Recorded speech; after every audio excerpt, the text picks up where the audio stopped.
Our wooden fort was only meant to be a temporary structure until we could develop and produce stronger stone. It seems we may need this fort for another year or two, and so we expand to better protect ourselves, as well as protect our farm from hungry pests.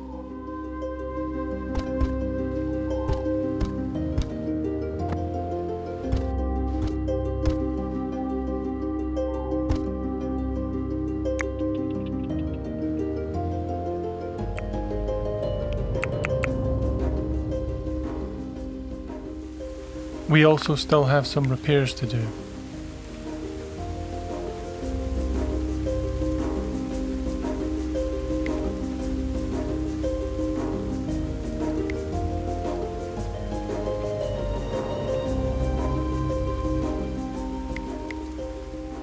Given the cold autumn weather, it's time to close the windows and keep the heat in. Our clay is gone. The progress on the castle is frozen until we can solve this.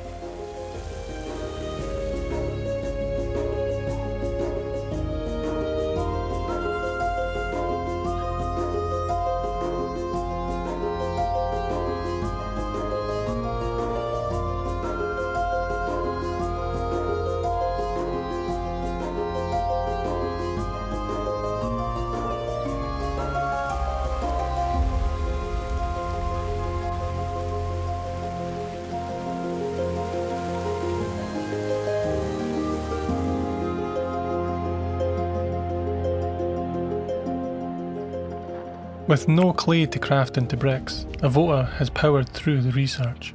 For now, I will just hold on to this research and see what we need first. I'll even lower the priority of Evita's research so that she may mine instead. It's getting cold and it's time to light the braziers.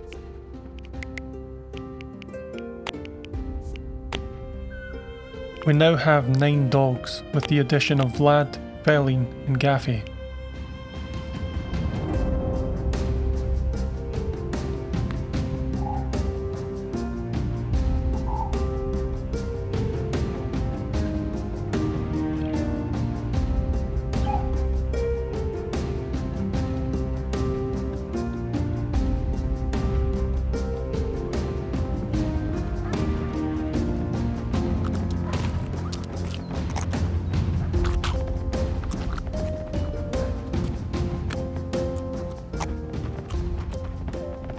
Until Johnny finishes the stewarding jobs, like resetting the traps, closing the windows, refueling the braziers, then building work will be postponed.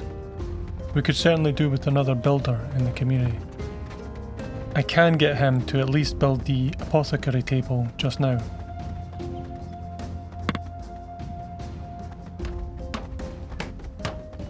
We can now craft healing kits, which will be better for healing quicker and will improve our medicine skill in the process of crafting them.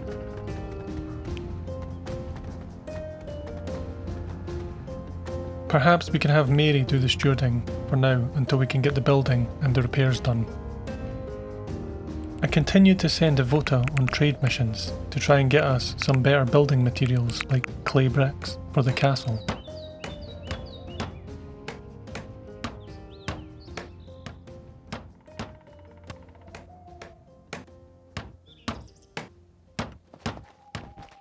We sell a lot of enemy flimsy clothing for just 80 clay bricks.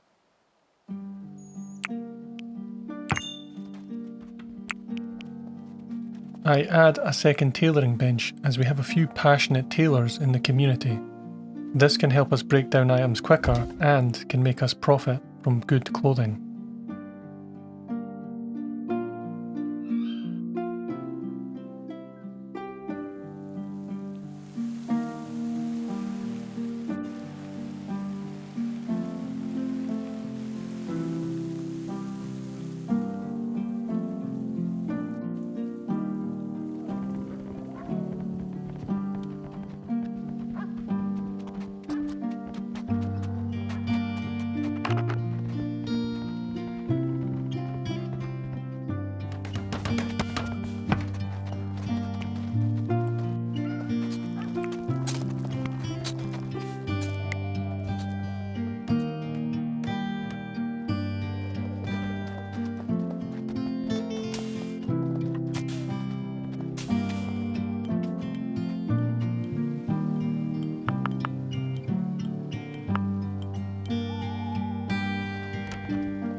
In the middle of autumn, Athelstan joined us. Athelstan was a great addition as he could take on the role of a cook. He could also help on the farm, and he could craft medicine to heal us when we were wounded. Not to mention, he could also tailor.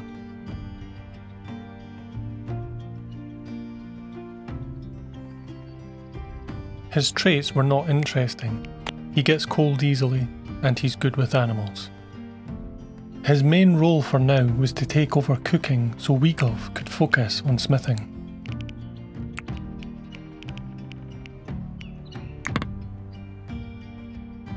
As our community grows, the workload of a cook increases, as there's more mouths to feed.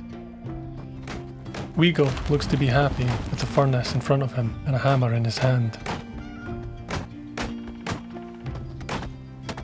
Athelstan would need to heal. I also noticed that he's a restitutionist, so I built a staired entrance to the temple bedrooms in the hope that the restitutionists would use this entrance rather than going through the Oak Brethren temple, as restitutionists and Oak Brethren do not like to enter each other's places of worship.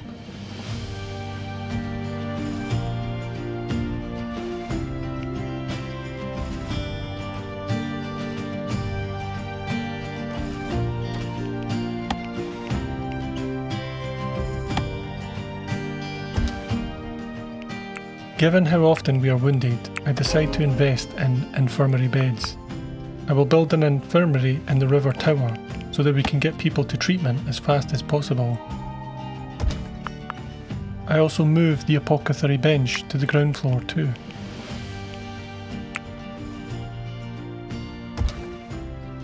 The shelves will hold linen and herbs for crafting, as well as heal kits themselves. Because we haven't actually learned to research medicine, we can't yet build medicine shelves, which would formally make this room an infirmary, which would then give us healing bonuses.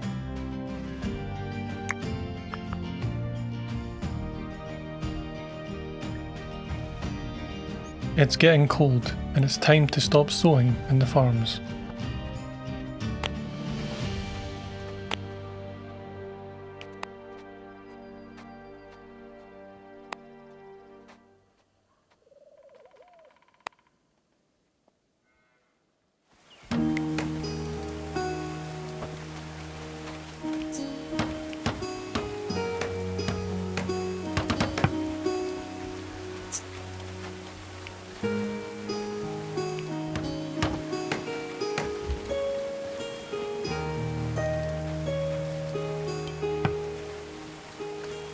The workshop is looking productive.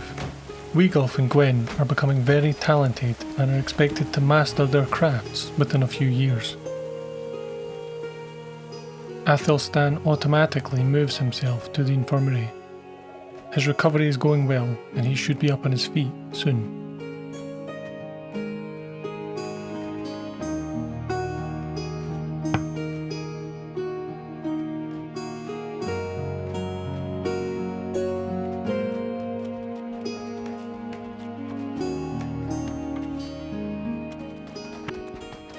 The perimeter walls are almost finished, we just need to get a bit more wood to finish them. The medicine crafting has begun, giving us access to better healing kits. With a lot of work, we have managed to clear out all the enemy clothing, weapons and armour from the Oak Brethren temple.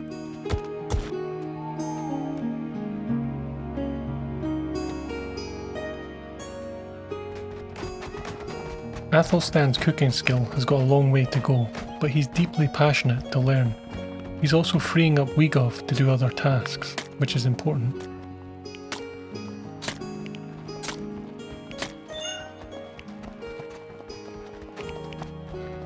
I make him do animal handling too, as Johnny currently does this alone and has so many other jobs that he needs to be doing. At last, the wooden perimeter wall is now finished.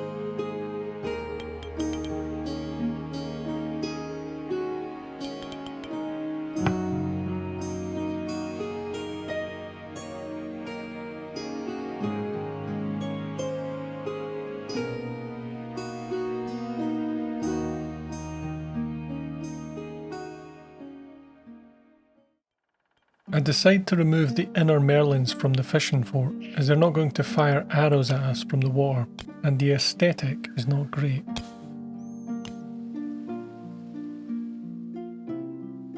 Below the oak temple, we have extended the wine cellar.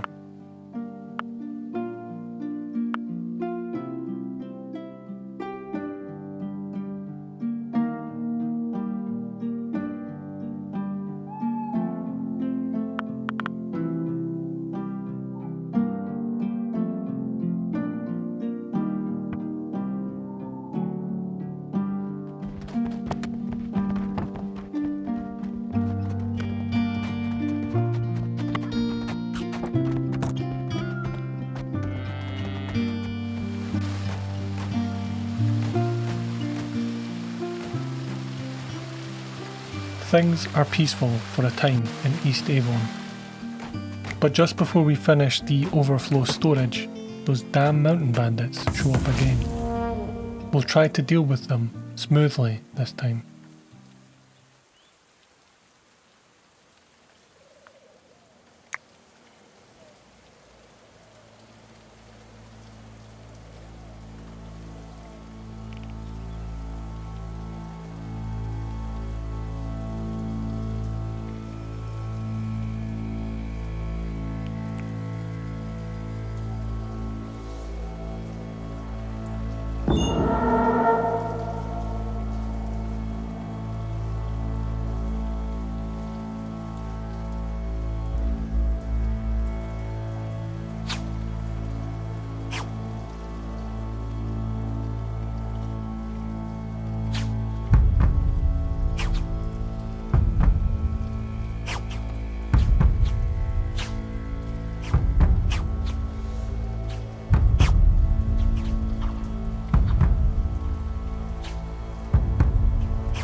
We had defeated the mountain bandits once more.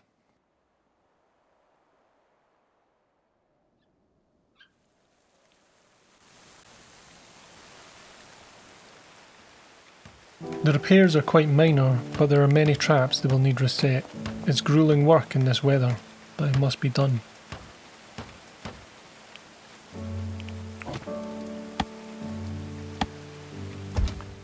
I find our food is looking a bit scarce, and we'll need to do something about this. Despite the weather, a voter will keep trading for us, so that we might one day finish the castle. 14 gold per 0.5 kilogram. That's a good weight to value ratio.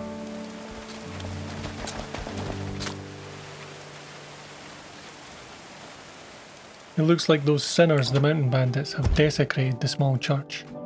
A quick door by Johnny will have it fixed in no time. Dudok is doing God's work right now and getting East Avon that forever needed hillside clay. Evota pulls off a big trade, obtaining us 191 clay bricks, a cow, a chicken, and an easel. An easel is a very late game item, allowing us to paint. The chicken will provide the eggs needed to make pigment at the apothecary bench as well. Keep doing what you're doing, Dudok. This clay is more valuable to us than gold.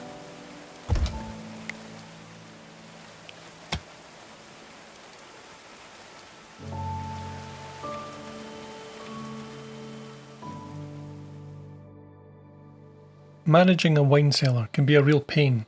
It can quickly get too hot, or in this case, it's too cold. We can slightly warm the cellar by using torches. A brazier in this circumstance would be far too powerful and would overheat the room.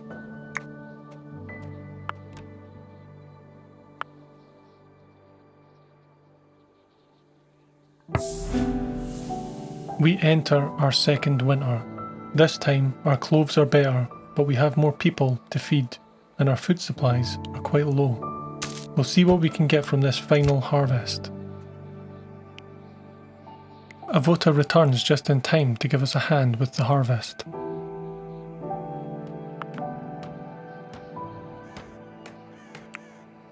We now have 11 working dogs. It may be time to consider using them in battle.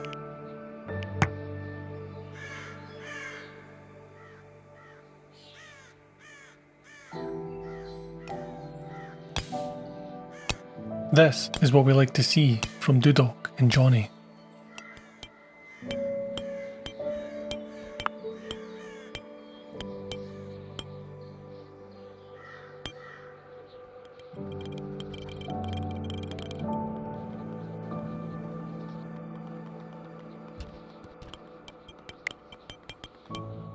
After the harvest, the food storage isn't looking too bad.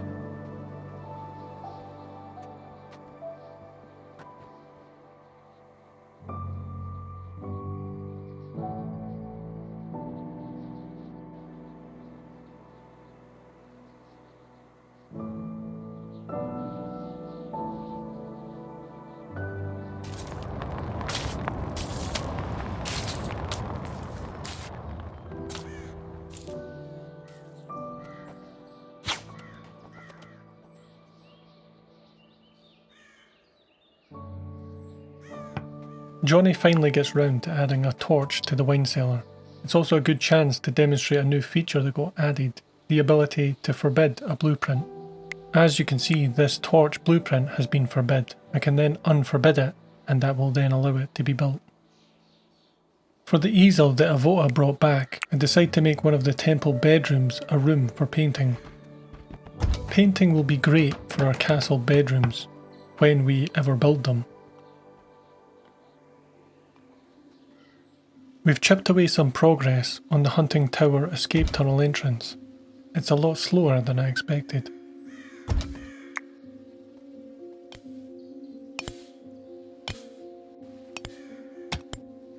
There's also lots of clay here that we could dig out, as it seems we need all the clay we can get.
We can close this gap now, as we can get in through the main entrance over the bridge.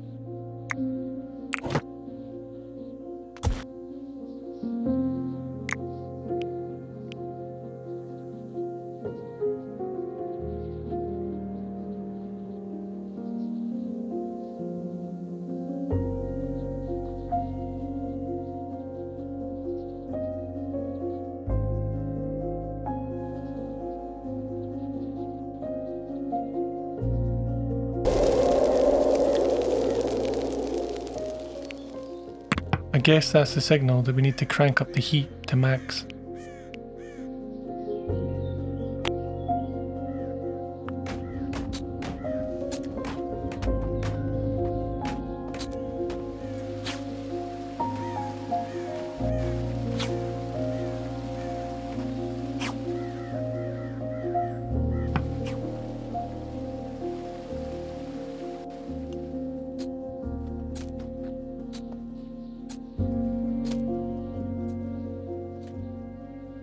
Another excellent trade, thanks to Avota.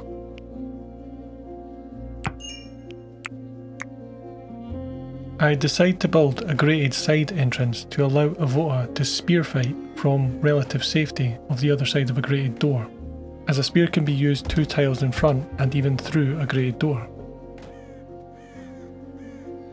Mary has got herself into a bit of trouble again, but Johnny's on the way. If she can just get into the hunting tower, she'll be fine.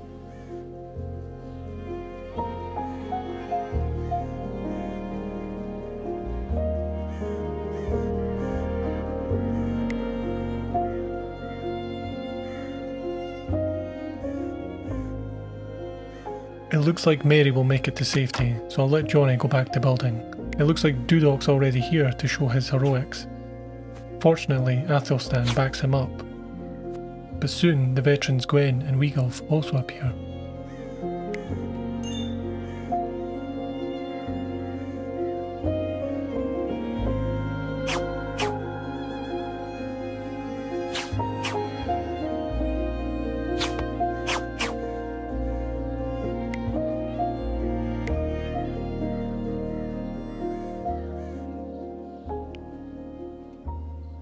It will have 2 grated doors so that if one gets breached, Avota can fall back.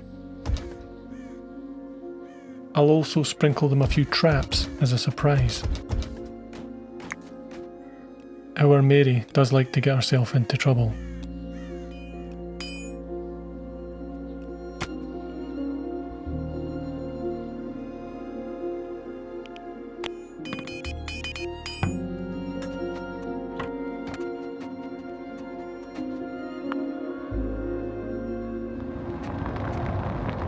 That is the sound of progress to East Avon.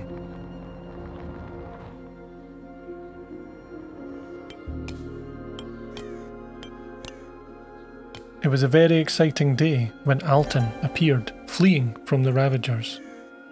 Alton was a passionate builder and speaker, as well as many other passions in cooking, mining, animals, and medicine. Alton was a gift from the gods to East Avon.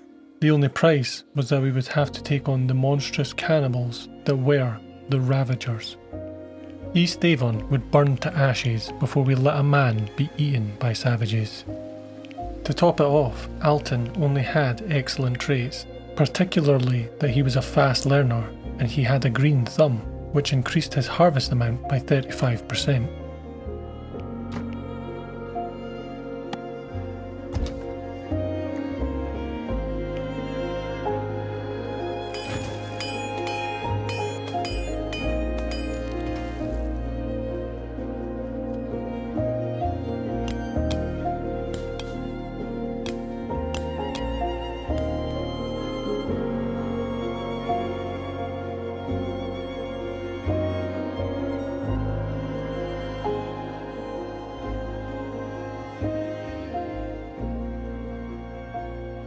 The Ravagers were on their way.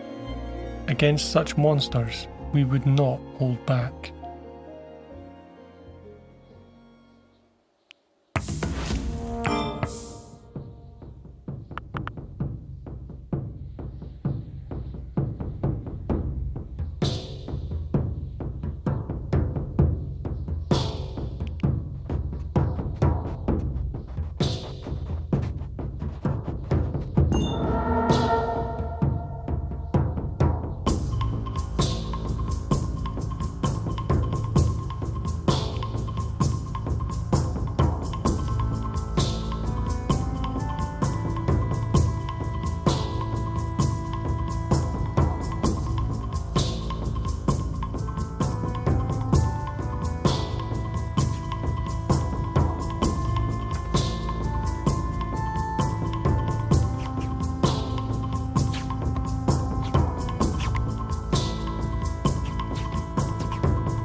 Now that we have defeated most of their melee forces, it's time to release the Hounds. There would be no mercy for these cannibals.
Let it be known that in East Avon, those who eat the flesh of men will be fed to the dogs.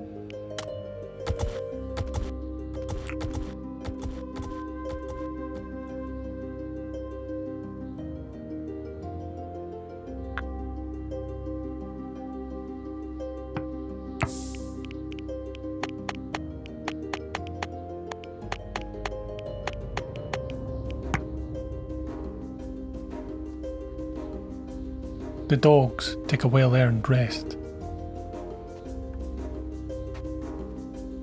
I hope you enjoyed this extra long episode. Thank you for watching, and I'll see you in the next one.